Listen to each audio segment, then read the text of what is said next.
정철의 실각. 마침내 동인을 몰아내고 정권을 장악한 서인 세력. 그러나 얼마 안 있어 정철이 실각하면서 서인은 다시 한번 동인에게 정권을 내주고 맙니다. 그런데 어째서 선조가 갑자기 정철을 내쳤는지에 대해선 선조실록에도 선조수정실록에도 자세한 이야기가 실려있질 않습니다. 반면 야사에선 정철의 세자 건저의 문제가 원인이었다 보고 이에 대해 자세한 이야기를 실어놨는데요. 선조의 첫 번째 왕비는 의인왕후 박씨입니다. 그러나 선조는 그녀에게서 자식을 단 한 명도 얻지 못했는데요. 반면 그 외 6명의 후궁들에게선 자식을 23명이나 얻었는데 그중 무려 13명이 왕자였죠. 그들 중 선조가 가장 총애하던 여인은 공빈 김씨로 그녀는 선조의 첫째 아들 임해군과 둘째 아들 광해군을 낳았습니다. 하지만 광해군을 낳고는 산후병을 얻어 2년 뒤 사망하고 말았는데요. 이 때문에 선조는 광해군을 싫어했으며 심지어 야사에서는 광해더러 어미의 살을 찢고 나온 녀석이라고까지 말했다고 합니다. 공빈 김씨가 죽자 선조는 임빈 김씨를 총애하기 시작합니다. 그녀는 선조의 셋째 아들 의안군, 넷째 아들 신성군을 포함해 총 4남 5녀를 낳았는데요.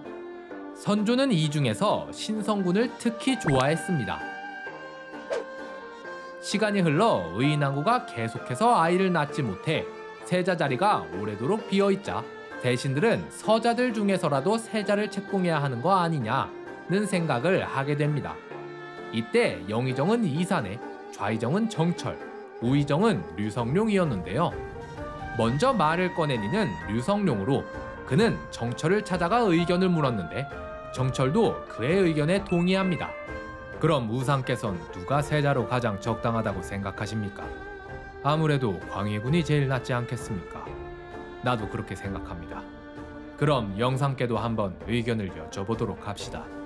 당시 첫째 임해군과 셋째 의안군은 개망난이나 다름없을 정도로 인성이 파탄나 있던 반면 광해군은 어려서부터 총명하고 인격적으로도 아무런 문제가 없었기에 누가 봐도 다음 왕으론 광해가 가장 어울렸습니다. 영의정 이산해도 이에 동의하자 셋은 다 같이 왕을 찾아가 광해군을 세자로 책봉해달라고 청하기로 하는데요. 그런데 이때 돌아서서 딴 마음을 먹은 이가 있었으니 바로 영의정 이산해였습니다.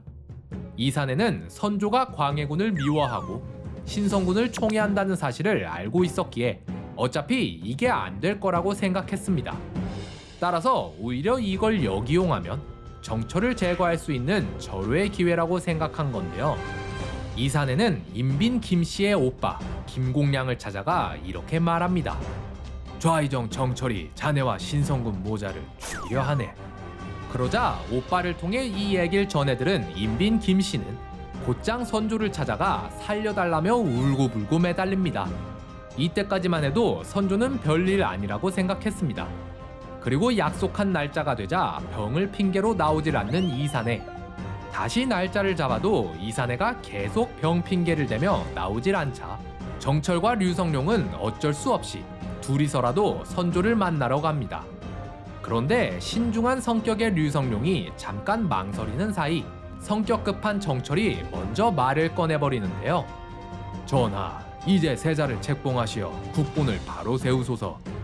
광해군 2호는 어질고 총명하니 그라면 분명 잘 해낼 것이옵니다.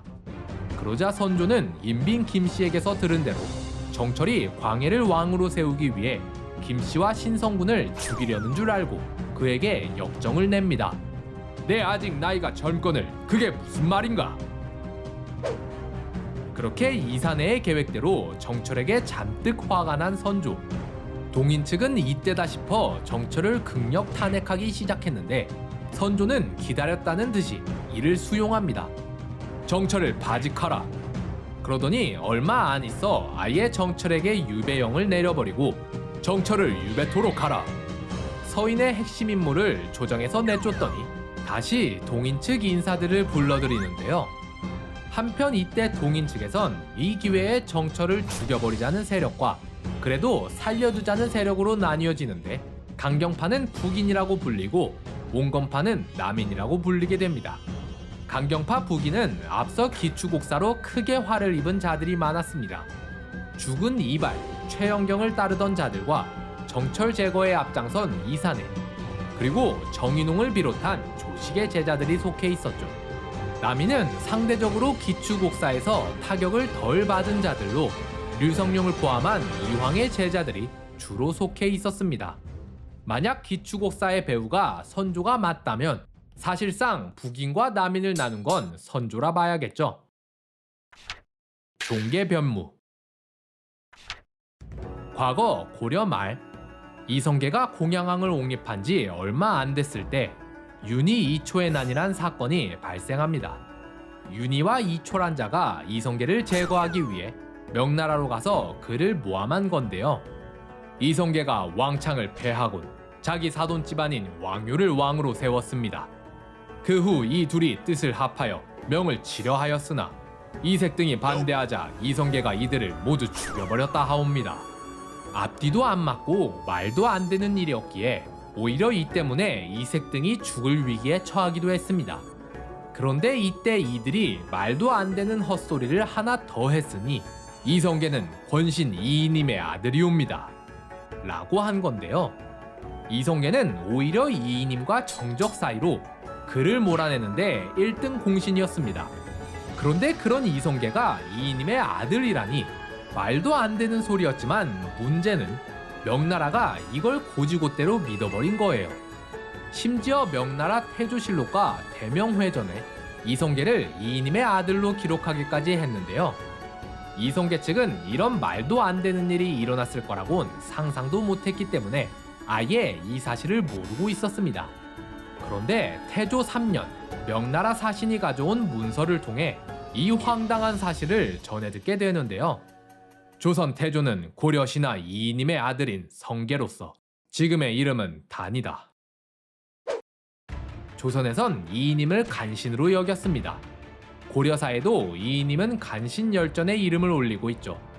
그런데 조선 태조가 간신 이이님의 아들이라니 이토록 치욕스러울 수가 없겠죠.